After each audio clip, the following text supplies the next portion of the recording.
Bonjour et bienvenue dans mon nouveau format, pour une poignée de minutes. Un format dans lequel je vais m'imposer un temps record pour vous donner envie de vous précipiter sur un film. Alors le film que j'ai choisi pour cette toute première fois de mon nouveau format, c'est le film The Haunting, qui est un film de 1963 de Robert Wise, et c'est une adaptation d'une nouvelle de Shirley Jackson. Il est quand même utile de présenter Robert Wise, si vous ne le connaissez pas.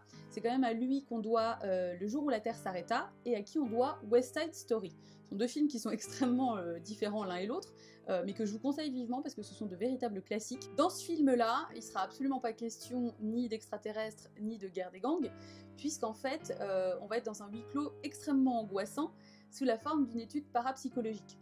En gros, l'histoire, c'est qu'on va suivre le docteur Markway et trois profils très différents qu'il aura réunis pour une étude de phénomènes paranormaux dans la grande demeure de Hill House. Bien évidemment, vous vous en doutez avec le titre, la demeure est précédée d'une sombre réputation, parce que voilà, sinon c'est beaucoup moins marrant.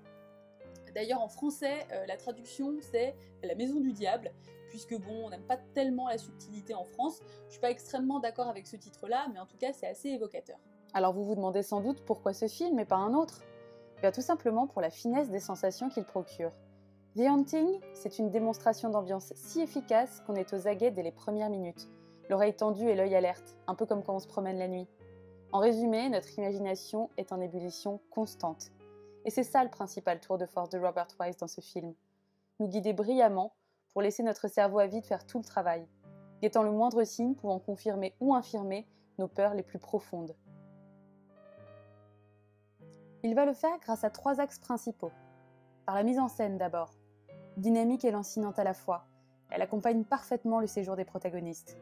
De l'apnée la plus totale des nuits au calme relatif des jours, on inspire et on expire au rythme imposé par une construction habile et avisée. Par le décor ensuite. En effet, si l'immense bâtisse de Hill House nous est présentée en tout premier, c'est parce qu'elle est clairement le personnage principal de The Haunting. Scandal, murder, insanity, suicide. The history of Hill House was ideal. Construite par Hugh Crane 90 ans auparavant pour y fonder une famille, elle sera le théâtre de la mort de sa première épouse lors d'un accident de calèche en approchant de la maison pour la première fois, puis de sa seconde épouse lors d'une mystérieuse chute dans les escaliers. Et cette demeure respire, elle crie, elle écrit, elle grince, elle craque, elle claque, elle parle, tant et si bien qu'elle nous possédera, comme ses habitants, jusqu'à la dernière minute. Et finalement, par l'écriture des personnages et des relations ambiguës qu'ils entretiennent entre eux. Avec chacun leur personnalité complexe et leurs aspérités, on peut tour à tour se projeter dans les insécurités de Nell, l'incrédulité de Luke, la confiance fragile de Theo ou encore la soif de découverte de John.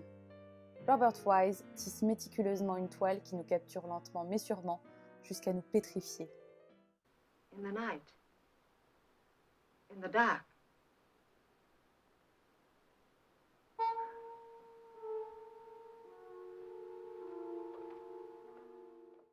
Alors le film n'offrira que peu d'effets visuels, pour la simple et bonne raison qu'il n'y en a pas besoin. Et c'est quelque chose que le cinéma récent a tendance à oublier, par la facilité à prendre le public pour plus bête qu'il n'est, en lui mâchant le travail et en ne laissant aucune marge de manœuvre à ses propres peurs intimes, oubliant que l'imagination est un levier bien plus efficace que n'importe quel CGI. Alors évidemment, avec ma modération légendaire, j'ai un petit peu envie de conseiller ce film à tout le monde. Mais je tiens quand même à préciser qu'il faut être prêt à frissonner et à être à l'affût pendant presque 2 heures. Mais si vous aimez les huis clos et les maisons hantées, il est hors de question que vous fassiez l'impasse sur ce chef-d'œuvre. En tout cas, j'espère que cette poignée de minutes vous aura convaincu et donné envie de voir ce film. Je vous souhaite un très bon visionnage et je vous dis à bientôt.